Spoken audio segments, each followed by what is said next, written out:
Hello and welcome to the BikeRadar News Podcast. I'm Jack Luke and today I'm joined by a wonderful colleague, good friend and all-round tech sleuth, Simon von Bromley. And in today's episode, we'll be bringing you the best of bike tech news as published on BikeRadar.com this week, along with our usual rant of the week and last week's most read story on the site. We're going to kick things off today with the news that Merida has launched a new gravel bike, the Mission, which was spotted earlier in the year by Simon. As I said, top tech sleuth will bring you everything you need to know on that, plus our hot take on its tyre clearance. We will then be talking about Dangerholm's genuinely wild. Simon doesn't like the word wild, we overuse it on the site, but I think it's a fair assessment to say these rims are actually wild. His wheels that he's developed in collaboration with a Canadian, am I right in saying it's a Canadian brand? Good question. I think it's like a tech development company. Canadian design brand and engineering firms Faction Bike Studio and LX Lab, who I hadn't heard of. Well, they make very cool stuff, and we're going to be talking about those wheels. Then we're going to go into Q36.5 and SRM's unusual collaboration, bringing what they claim to be some of the lowest stack road bike pedal system plus shoes on the market. Then we'll be talking through last week's most read story on the website, the news that men are facing a testosterone crisis and what you can do to address that. And then finally, we'll be going into our rant of the week, which is addressing some really interesting comments we had on a video done by our very own Simon von Bromley earlier in the week about the most successful, by UCI points, bikes as raced in the World Tour this year. Now, we are, of course, as of recent history, publishing this podcast as a traditional podcast. Wherever you get your podcast, give us a 5-star rating. We really appreciate it. We are, of course, also publishing it on YouTube. And if you're watching there, please leave a comment. Give us a like and click that bell icon so every time we upload a video, you'll get a notification. And for those of you who are watching, you will notice I'm reading off of paper notes because in a moment of deep professional embarrassment, I left my laptop on a plane yesterday. So Simon has very, very kindly produced paper notes. But heaven forbid anyone manages to crack that laptop because it's going to be like the Panama Papers when they discover that... All of your Scottish memes. Well, just more like the cycling industry did indeed pay us all to push one by, disc brakes, tubeless, all those receipts. It's all there, it's all there. But on to the topic of the day. Let's begin the news that, yes, the Merida Mission gravel bike is finally out there, as raced by Matej Mohoric, sorry, I should say, at the UCI Gravel Worlds and spotted by Simon. Simon, bring us the hot gossip on this bike, the top line notes. So the TLDR is that basically it's a kind of update of their Mission cyclocross bike, and it's designed to bridge the gap between their kind of endurance all-road bike, the Sculptura Endurance GR, and then the Silex, which is like the more mountain bikey inspired gravel bike that Merida already makes. If you're looking at it, it's like a kind of the Sculptura team road bike that the pros ride. It's like that, but with bigger tyre clearances. But I think the kind of really interesting thing about this bike is that it only has 40mm of tyre clearance, which in 2025 seems absolutely absurd. It does rather. It's funny, isn't it, how quickly these things move on, where 40mm, like just a few years ago, would have been deemed fine. But things have moved on quite significantly since then. And 55mm really isn't out of the question on racy gravel bikes like this. And it does beg the question why Merida has been so conservative with this. I mean, looking back in Merida, to give them a tiny bit of credit on this, I think they are generally quite conservative with their tyre clearances. If you look at bikes we've reviewed from them in the past, they'll say, like, I'm making the numbers up, but like it'll be like 32 max on a road bike. Realistically, you get significantly more in there. But I think it's probably, and this is very speculative on our part, probably a result of them having to commit to molds so far out as such a mega brand. What do you reckon, Simon? Yeah, I think so. I think, as a big brand, and Merida is one of the biggest bike manufacturers in the world. For its own bikes plus others. Exactly. They're, in order to kind of take advantage of their economies of scale that they have as a big bike brand, and that's what enables their bikes to be relatively such good value, they have to commit to big orders a long way out and making those kind of small tweaks to things. It might seem like, oh, well, we want to add 5-10mm more tyre clearance. That's not a big deal. But if you've got to completely bin a load of molds that you've already committed to or already have made, or you might even have to completely redesign the geometry, the bottom bracket height, the kind of the fork length, the fork crown design. Like, can you do 2-by versions of that bike, or do you have to commit to 1-by? Like all of these decisions have to be made a really long way out. And as I say, Merida, in order to kind of take advantage of their position as a big bike brand, has to kind of commit to big orders of components from Shimano or whatever, and SRAM, and so like all of these things lead them, basically they can't react as fast as a smaller, more nimble bike brand who, if they make a decision that means they're going to not do one thing and do something else, it's less of a kind of hit than it would be for someone like Merida. And like you said, they are generally fairly conservative. The Silex, for example, even though it kind of has mountain bike inspired geometry, only has clearance for 45mm tyres. That was released in 2023 when Mohoric won the UCI Gravel Worlds that year on that bike. And like you said, you might be able to fit a little bit more in there. 45mm of tyre clearance that might be the kind of the maximum they'd recommend, not necessarily the maximum you can literally fit in it. Literally. Yeah, but we also went from kind of 40mm being a big gravel tyre to people now using 2.2-inch cross-country mountain bike tyres in like the space of a year. Yeah, and I would emphasize on that, it's not just big cycling media talking about this. I went to Sea Otter Europe and kind of like nosed around when there was the Gravel World Series race there. Hugely broad spectrum of riders there, proper UCI, fast racers right down to punters like us.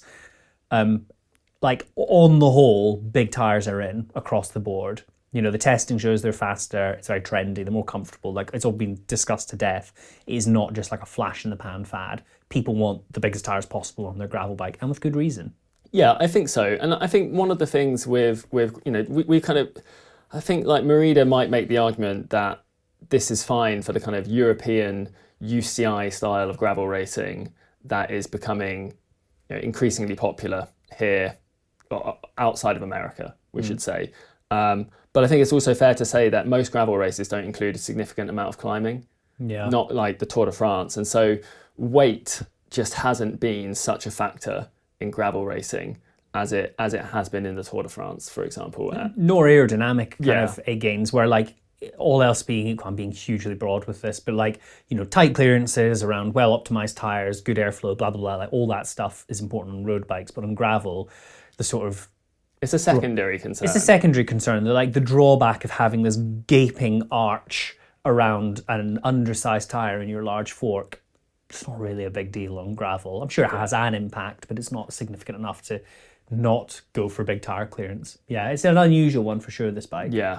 So we'll see. I mean, obviously, that aside, it looks like a cool bike. It's got fast geometry, integrated bar. I'm sure it's a very fast bike on the right course. And obviously, Mohoric raced it at this year's UCI Gravel World Champs and I think finished third. So got a podium spot. Didn't seem to be held back by the bike. And obviously, Pidcock ran 35mm tyres at this year's Gravel World Champs.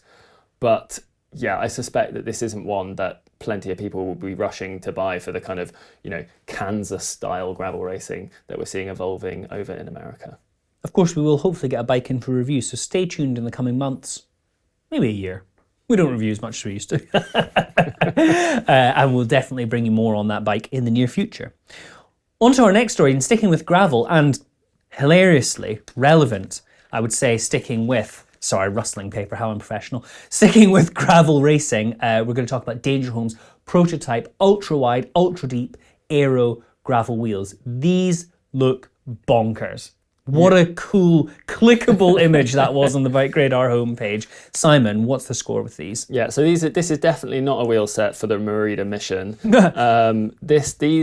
These wheels are like Aero wheels optimized around mountain bike tires. So they are 52mm wide externally. That is wild. Yeah. Externally, though, you say? Externally. Okay. 45mm internal width, which is not ETRTO compliant, obviously. I think most like mountain bike rims. Yeah. I'm not super up to speed on mountain bike tech, but it's like 30, 35. Yeah. That's so wide. Yeah. Sorry, carry on. And 70mm deep. Yeah, with a kind of sawtooth profile. With a kind of like, biomimicry, zip, fulcrum, Princeton, sawtooth, humpback whale sort of ish thing, rim shape. basically, like Dangerholm says that he was inspired by Zip's 303 XPLR wheels, which are 54mm deep, 40mm wide externally, and 32mm wide internally, and are optimized around 45mm Goodyear tires, which are also that's an also non-ETRTO compliant wheel set. So you can only use tires on those rims that have been specifically designed and approved for those rims, or have been tested by Zip. Yeah, because they go way beyond the internal width, because they're hookless as well, the Zip wheels. I don't really clock that. So like your kind of big Continental, Terra Speed, super chunky jobs, they wouldn't be officially compatible? No, you would have to pay very close attention to your ETRTO approved tyre size charts. Interesting. I hadn't ever clocked that. Or only use the tyres that are specifically approved for those wheels. Where the Dangerholm wheels differ is that they're not for sale. Yes, of course. Yes. So, whilst they're not ETRTO approved, and they're designed around 2.1 to 2.25 inch mountain bike tyres, kind of like Shawby Thunderbirds, for example. Very fast rolling tyre. He's basically sort of said, I have nothing but positive things to say, so much so that I don't want to move back to 30mm rims, no matter the weight savings, which is interesting. Obviously, they only kind of fit on mountain bikes at the moment. Yeah, drop bar mountain bikes aren't that unusual in the world of gravel racing. So it's not a daft prototype without precedent, but definitely not a mainstream option. No, but he kind of said that one of the things he likes to do is push the limits to basically find out where the limits are. So he likes to kind of go a little bit beyond what he thinks is probably right, and then see how does that work, and do I want to kind of scale it back a little bit? But rather than being safe, he wants to just go a bit beyond. And so I think it's really interesting. I don't know if this is the kind of the future, the direction of travel of gravel racing in terms of like I just can't imagine people riding around on 70mm deep rims, because people don't do it on the road. Yeah. But I do think that Zip and these rims, they are onto something. Rims are going to keep getting wider, and I think tires. People are like, are tires going to keep getting wider? Like, will 2.25 inch tires probably be enough? It might be for the next few years, but I think the rims are going to get optimized around those tires in this manner. And I think that Zip and Dangerholm are kind of on the money.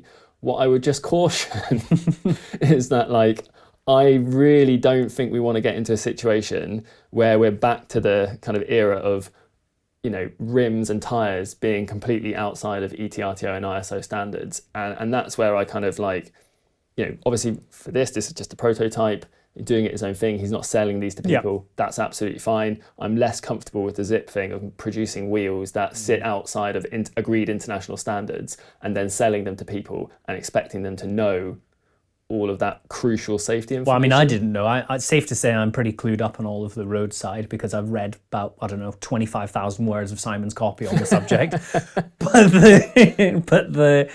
I had no idea about that. The gravel wheels. Exactly. And so, I'm not saying that we shouldn't be doing this, but what I would like the industry to do is to move the standards forward at the same time as they're producing these things, or keep it to prototypes and saying, this is what we'd like to do. We'd like to see the standards move forward. Now, I understand, from Zip's point of view, it doesn't want to be held back by the ETRTO and the ISO, because, as explored in my kind of really in-depth hookless thing, it can't influence those standards in the way that it would want to. And it might be able to make safe rims and design safe tyres. I'm not saying that those wheels or tyres are unsafe when used properly, but it's all of the other people who are involved. Everyone has to agree. And obviously it's like herding cats, isn't it? It's impossible to agree sometimes. But yeah, it's a tricky one. Wow, I can't believe we're being teed up for another 4 years of Simon von Bromley hookless content. It'd keep me in a job, wouldn't it? It's the gift that keeps on giving. Speaking of jobs, actually, a couple of you said that Simon von Bromley looked like an accountant in a previous video and thought that he should be wearing sportswear. Well, we decide to not dress like we work in a leisure centre because we work in an office, Simon, and we take our jobs as seriously as our fashion sense. So safe to say Simon is not an accountant. He's just a content wizard. On to our next subject. Q36.5 and SRM have collaborated on a really interesting pedal system, which is not a power meter pedal. Now, those of you with a longer memory may recall that SRM does make a power meter pedal system. I went on the launch of that way back when. It was a long Did you time really? ago. I did go on the launch for that, and I had them for a while, and they were quite difficult, I think would be my long summary of that. I'm not going to claim I did any Simon von Bromley power meter style testing, but I couldn't get them to work quite But that often. stuff also matters. You know, power meters shouldn't be difficult to use. That's kind of the point. Anyway, that's not the subject of today's news. That is old news. No, they've created a new ultra low stack road pedal system. Simon, give me the gossip. So yeah, the kind of the pedal body itself seems to be very similar to the kind of current SRM power meter pedal body, which is like an SPDSL style pedal body. I think the main innovation comes in the form of the cleat, which is like a 3-bolt SPDSL cleat, but much, much thinner, where it kind of contacts the pedal. So effectively, you're getting a much lower stack height, and they're kind of claiming it is, let me just check the notes, I think they were saying it's reducing it compared to similar ones by about 8 millimeters. So if you consider a Shimano Dura Ace SPDSL pedal system has a stack height of around 14.5 millimeters, that's going to take it down to 6.5, 7, something like that.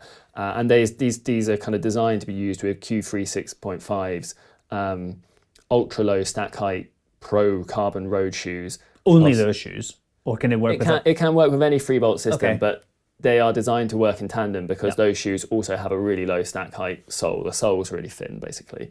Those shoes cost £550, just to put it out there. Bargain.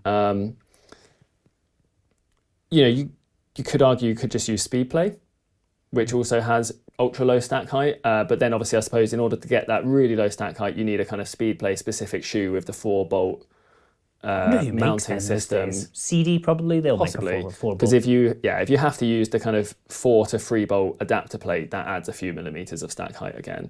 I think the kind of like it's an interesting one, and I think this is cool. It's cool to see some kind of innovation in road bike pedals because we saw those Echo ones exactly earlier this year, or maybe last year, can't recall exactly. That's right. That was really popular on site. People are definitely engaged by the thought of new pedal systems. Because it's one of these things that quite literally all of us touch in some way or another.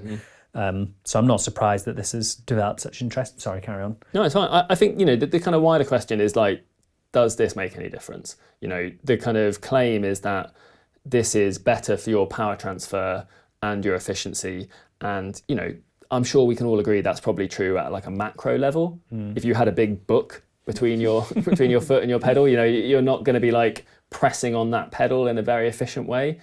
But we've not seen any data to show how much difference like a few millimeters makes. Okay. And I don't think the brand has provided any. It is fair to say that this launch is not like, it hasn't been, this is kind of more of a teaser they've given us. These pedals haven't officially launched yet, so maybe they're going to come out with some. Okay. And I have so many pairs of cycling shoes, and I've always been a big fan of Bont cycling shoes, which have very thin carbon soles and low stack heights, and you can feel like a difference in the stack height between, say, my my Specialized S-Works 7 lace shoes and then the Bonts. I like the saddle. You might have to change your saddle height very slightly. And I have seen it suggested that there's a small aero gain to lowering your overall stack height and getting you down closer to the ground. And maybe there's also a kind of a small efficiency gain from having a more stable foot because your foot is closer to that pedal. But I've not seen any kind of data on this stuff. So I suspect it's probably a nice to have, all else being equal. But I wouldn't suggest, if you've got a set of Dura Ace pedals, it's not going to transform your riding to splash out on a pair of these, unless you're looking for those you're looking for those final, most marginal of gains to make the difference between winning you the team pursuit Olympic gold medal. Do you know what I mean? Yeah. And that's not to say that it's therefore it's admirable to go after that. Yeah. It's not to say it doesn't matter at all, but it's not going to change your life for the average cyclist. But that's fine. This is Q36.5. Like, they make kit that's aimed at tops. I've used this anecdote several times in the podcast over the years, but I used to work with a guy who would change his saddle height depending on the bib shorts he wore. If they had like a big, thick, chunky pad versus his thin one, he'd change his saddle height. Now that is marginal. I think a bike fit would just recommend having your saddle height low enough that you don't need to do that. Because there's one of the things we've talked to is that, like, Jane, BikeFit Jane's friend of the YouTube channel, for example, has sort of said that, you know, your kind of flexibility changes on a day-to-day basis. So, like, you know, if you're changing it to enough that it matters what bib shorts you're wearing, your saddle's probably too high. Sorry, so yeah, you're called out, whoever Jack's friend is. I'll tell Andy Coleman later. Olympic champion, exactly. Bradley Wiggins. Yeah. On to last week's most read story on BikeRadar.com. Really interesting one. And I'm going to say not our usual fodder for the podcast, certainly. And that is the news, really excellent piece by our very own John Whitney, that men are facing a testosterone crisis, and outlines these 15 fixes to kind of boost your levels of the essential hormone. I will not claim by any means to be a sports scientist or particularly good with health and fitness stuff. Simon's definitely better versed on this. And as a father with crashing testosterone levels, I'm sure he's read this with great interest. But the long and short of it is that testosterone, apart from performance, has been, or lowering testosterone levels, I should say, has been linked with worse health outcomes, I think is probably what the scientists of this world would say. Simon, outline the research in as clear a summary as you possibly can that will be better than mine. Effectively, there's kind of been a couple of studies that have been doing the news recently that have kind of cited substantial drops in men's testosterone levels since 1987. Globally, we might add. Yeah, that one tracked a kind of rate of a 1% drop each year. And then there was another one that found that 20% of younger men now have, you know, what would be classed as low testosterone levels. Obviously, you know, not here in this room. Very high T level podcast. We're absolutely jacked. yeah, exactly. This is better than Joe Rogan's podcast, I would say. The Aggie energy is off the charts. Levels here. But yeah, you're right. Like, and what they're saying is that this is problematic because it's linked to various health problems and, at worst, even premature death. You know, rather than it being, it's not that we're all full of microplastics or something like that. The kind of general culprit seems to be poor health, which is perhaps not exciting. Not that exciting. You know, of course, low testosterone can be caused by like genetic conditions, injuries, hormonal disorders, but for most men, lifestyle factors appear to be the primary cause. So often, I think like the general poor health epidemic, like in almost all cases, I'm being, again, very generalist here, but it's so often like, just inactivity and people eating rubbish. Yeah. It's amazing how like at a societal level, things have changed so rapidly in the last 30 years. And now it's like trackable through health across the globe. Is wild to me. Yeah. And so in terms of ways that you might be able to improve your testosterone levels, if we're worried about being a low T soy boy, you know, this is a cycling channel, but we're not going to talk about doping. No. Tempting as it may be. Maybe one for a future one. Should Jack and I get tested for our T levels, and if they're low, do a Go on a 12-week doping program? You know, let us know in the comments below if you'd like to see that. But yeah, you know, it's all the obvious stuff. It's exercise, but don't overtrain. Eat better, sleep more. You know, this one is quite applicable to cyclists and maybe us here in this room. Don't get too skinny. Yep. You know, obviously we all love a hill climb here, but you don't want to get too skinny because that can, you know, it's going to make you tired, affect your immune system, all of that sort of stuff. So, you know, to look after yourself, but also cut back on the beers. Yeah. All the obvious stuff, really. Just be a healthy boy. Yeah. As we like to always suggest. Precisely. I really liked one comment where somebody said a potential cure could be to watch the original Predator movie at least once a week. Yeah. I thought that was really good. But no, it's quite serious stuff. We're doing more in the way of health and fitness content, particularly on the channel, but also through... People like to read it. People love to read it on the site, on Apple News in particular. If you're an Apple News reader, head to the BikeRadar channel and do check out our stuff there. It's really, really good. John Whitney's doing very excellent work there. We don't talk about enough on the channel. And if you'd like to see more in the way of health and fitness content on YouTube, if you're watching over there, let us know in the comments. We really like to hear what the audience are saying, and we want to make the content you want to watch. So please do let us know. Or if you're feeling shy, email podcast@bikeradar.com. Good plug. Every week. Never miss it. And on the subject of giving the audience what we want, Simon von Bromley did a really good video ranking the most successful bikes in this year's World Tour based on UCI points. Now, it's safe to say it's just a bit fun. The methodology is clearly not super accurate analysis. It's just fun.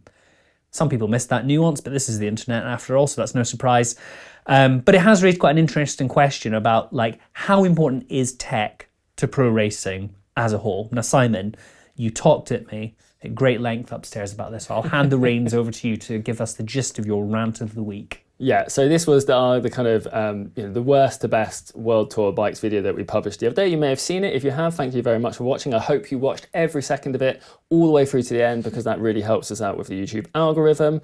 And also, if you did, you'd have kind of caught my caveat that it doesn't really matter. Yes, Tadej Pogačar would have had basically an identical season on practically any bike in the World Tour, because we've tested most of them. The only ones that we haven't tested are like the X-Lab AD9, which we just haven't been able to get hold of yet. And they are all pretty much fantastic bikes. And to give credit to those who will not be named frenemies on other channels who have done more quantitative aero testing, like Tour Magazine, Cycling News, all the rest of it, like, there's not cosmic differences between these bikes from the factors that actually matter. And so I just want to acknowledge that, we know that. And of course, that the thing is, like, there isn't a way for us to rank World Tour bikes from best to worst, because... I mean, you did it last year, though, didn't you? Where it was like coolest to least cool. Yeah, which is a completely subjective measure. Obviously, I can tell you which one I think is the coolest paint job. Which? Giant Propel. Jayco Giant Propel. Very cool bike. But I do think it's interesting nevertheless, because obviously brands want to market that this stuff does matter, of course. That's why they sponsor the teams, that's why they pay the big bucks. And I would also say that I think there is, as you say, nuance is being lost on the internet. Why should I be surprised? But pros, in my experience, do actually care a lot about their kit. More so than they used to, we might add as well. A lot more so than they used to. And it does make a difference. Obviously, the difference between Pogačar and the rest of the men's peloton this year has been a chasm. But the difference between most riders in the pro peloton is actually very small. And the likes of Remco Evenepoel, like, they're always doing testing. They're always looking for new kit. Even small details, as like Remco Evenepoel's changed the visor on his TT helmet about 3 or 4 times. Is that the one with the funny cutouts? Yeah, so it originally had a really big one, and then it had a smaller one, and then it had one with a little... a cutout so he could get his hands just head ever so slightly closer to his hands. That's obviously not his bike, but he's changed his aero extensions on his bike a similar amount of times. They're always refining these things. Every bike that we see at the Tour is absolutely dialed. Big chain rings, fast tires, wax chains, narrow bars. Like, it's so rare nowadays to see an unoptimized bike. So I think I'm not suggesting it's Formula One and that you can't win if you've got like the worst bike in the pro peloton. But equally, this stuff does make some difference, especially when the margins are tight. And there are plenty of races still won in sprint victories where the margins are literally milliseconds. And so, I don't. I would agree that the kind of the ranking system that we used was kind of flawed. But like you say, it was just a bit of fun. But I would also want to push back against this idea that it's the bike doesn't matter and it's just the rider. This is a bit of a straw man argument, and I'm going back quite some years now, but Aqua Blue Sport is a fantastic example of where the bike can be a huge detriment. Adam Blythe and all the riders who are on that team have talked extensively about how their 3T Strada? 1x3T Strada. 1x3T Strada, before 1x was really accepted and well developed in the road world, was like basically lost them their season and had a really long lasting impact on these riders' outcomes throughout their careers because the bikes were just not really fit for purpose. Again, that is a bit of a strawman argument. It's a very out there example, but it does show that if you're not given the right equipment, even at that kind of level of racing, it can really significantly challenge you. But you see often teams that don't take their tech so seriously. The ones who, nobody's doing it now, but maybe 3-4 years ago, were still riding on tubs, badly optimized, super narrow tires. Those were not the teams that were winning. Exactly. They were choosing lightweight stuff over aero, for example. We see these kind of, Colnago had to develop a new aero bike for Pogačar rather than keeping him on the V4 and V5 RS platform, because presumably that team cares about that performance enough. Pogačar was still winning loads of races on the V4 RS, but everyone else is constantly improving. There is a tech arms race there. Now, what does this mean for us? do you have to go out and spend 15 grand to, have a bike for your local hill climb? No, of course not. You can race and have fun on absolutely any bike, but it is worth remembering that we're all interested in this stuff. Like we're talking about it, you're watching it. Like BikeRadar is a tech-focused website. We all know that it makes a difference, because that's why we're always out there talking about this stuff, buying new tires, wanting to know what the new Dura-Ace group set is, wanting to talk about these new prototype gravel wheels. Like, as I said, it's not Formula One, but I do think it makes a difference. And long may teams continue to develop new tech and test things, because otherwise we won't be able to make this podcast anymore. But one way you can help push back against the tide of the YouTube algorithm is by liking, subscribing, and leaving comments. All those things that help us make this podcast my favourite segue as part of this podcast these days. In the meantime, thank you very much for watching and listening. We love the podcast. It's great fun. I am actually going to admit, in an additional bit of professional embarrassment, overdue doing the Q&A. So I need to go away and organise that. But we've had some good questions in already. But if you have any questions for this month's Tech Q&A, please send those through to podcast@bikeradar.com. I do keep an eye on the comments, but probably best to send it through to there, as it's our home for all things podcast. Simon? I can't wait to see what tie you wear next week. I might get you a tartan one, a wool tartan tie. I don't think... would I be allowed as an Englishman to wear tartan? I'll give you a free pass. Okay. And I will not dress like a gamekeeper next week. Thank you very much for watching and listening. We'll speak to you again soon.